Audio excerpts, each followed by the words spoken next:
Ici, il faut qu'on se dise la vérité. Il faut qu'on se dise la vérité. Si on veut réellement déraciner les modes à l'origine du sous-développement de l'Afrique, nous devons encore penser d'où ça vient.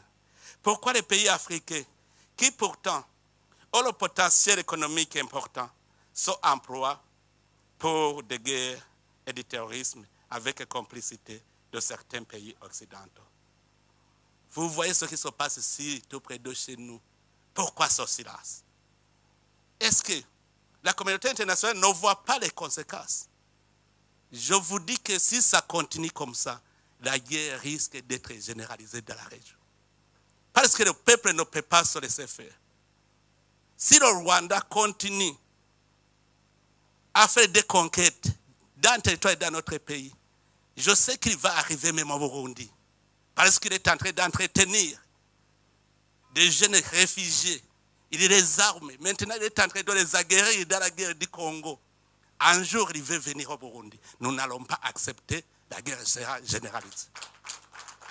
Nous savons son plan. C'est qu'il est en train de préparer quelque chose contre le Burundi. Et heureusement, les Burundais sont avertis. Si la communauté internationale le laisse faire, en tout cas, ici au Burundi, on ne va pas se laisser faire. J'appelle encore une fois la communauté internationale à prendre cela au sérieux. Nous avons une menace dans la région. Ce n'est pas le Burundi seulement. La Tanzanie, l'Ouganda, le Kenya, c'est à toute la région, c'est une menace. Si l'Est du Congo n'a pas la paix, la région n'a pas de paix. Ne pensez pas que c'est le Burundi seulement qui éprouve une menace. Les Sud-Africains sont en train de souffrir à l'Est du Congo. Est-ce que vraiment, vous voyez où se trouve l'Afrique du Sud? Mais l'insécurité à l'Est du Congo a des conséquences sur l'Afrique du Sud. N'est-ce pas, monsieur l'ambassadeur? Donc, au point de vue sécuritaire, seulement nous avons cette menace à l'Est du Congo. Si vous laissez les choses se détériorer comme ils sont, sachez très bien que les conséquences seront néfastes. Et chaque pays va se débrouiller lui-même. Mais vraiment, moi, j'ai un plan que j'avais proposé à la région. Je sais que si ce plan était respecté, on serait en paix. Parce que vous savez, si le Rwanda justifie sa présence par la présence des FDLR, est-ce que ce n'est pas une question qui peut être résolue pacifiquement? Sacrifier le peuple congolais, tuer des millions de gens, sous prétexte qu'il y a une menace. Est-ce que cela ne peut pas être réglé sans verser le sang des innocents?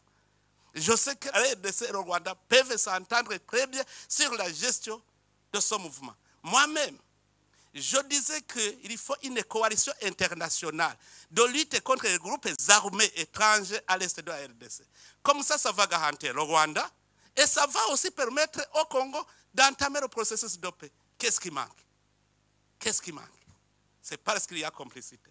Sinon, si tous nous sommes d'accord de nous mettre ensemble pour combattre tout groupe armé étranger à l'est de la RDC, ça sera fini parce que ça va garantir le Rwanda.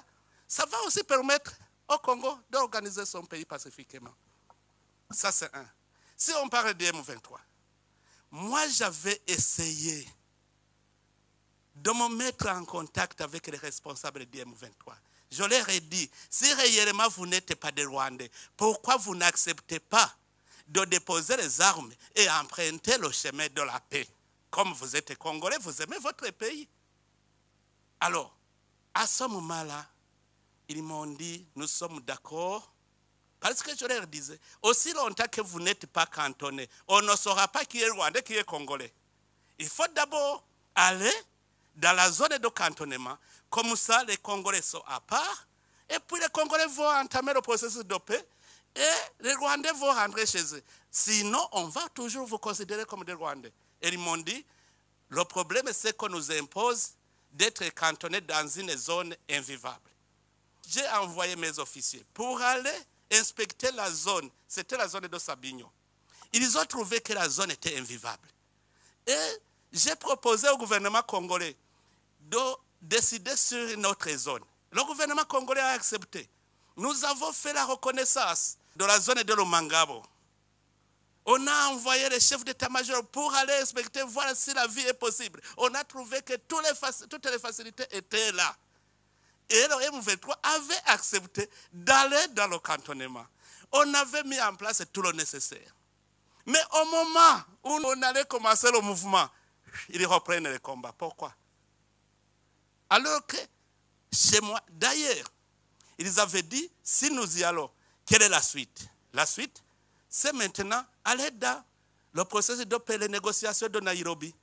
Et tout ce que vous réclamez, vous allez le réclamer pacifiquement. Ils avaient accepté. Et j'avais convaincu même le gouvernement congolais, souvenez-vous, le gouvernement congolais avait dit, s'ils acceptent d'être cantonnés, c'est qu'ils acceptent le processus de paix, nous allons les intégrer dans le processus de Nairobi. Le gouvernement congolais était d'accord. Mais quand ils reprennent le combat, comment négocier avec quelqu'un qui ne veut pas la paix? D'abord, pour négocier, il faut créer des conditions favorables aux négociations. La première chose, c'est le désengagement des forces pour ramener la confiance entre les partis en conflit. Que ce soit le Rwanda, que ce soit le RDC, il faut que d'abord, il y ait cessation des hostilités, que les forces se désengagent. Comme ça, on crée un climat de confiance. Les gens vont se parler sans inquiétude. Or, entre les États, comment s'effectue le cessez-le-feu, le désengagement? C'est que les forces dans notre pays vont se désengager et aller dans leur pays. Et ils vont entamer les négociations. C'est normal. Mais qu'est-ce qui manque? La communauté internationale est ici. Qu'est-ce qui manque sur les deux processus? J'avais proposé ce plan et la région avait décidé d'envoyer une force régionale pour d'abord sécuriser les citoyens congolais, mais aussi pour combattre les groupes armés étrangers. C'est cela la présence du Burundi en RDC. On est allé dans le sens de l'idéologie régionale. Quand nous sommes arrivés au Sud Kivu, vous êtes témoins. La paix et la sécurité a été ramenée. On a entamé le processus de réconciliation des communautés congolaises. Jusque maintenant, c'est calme.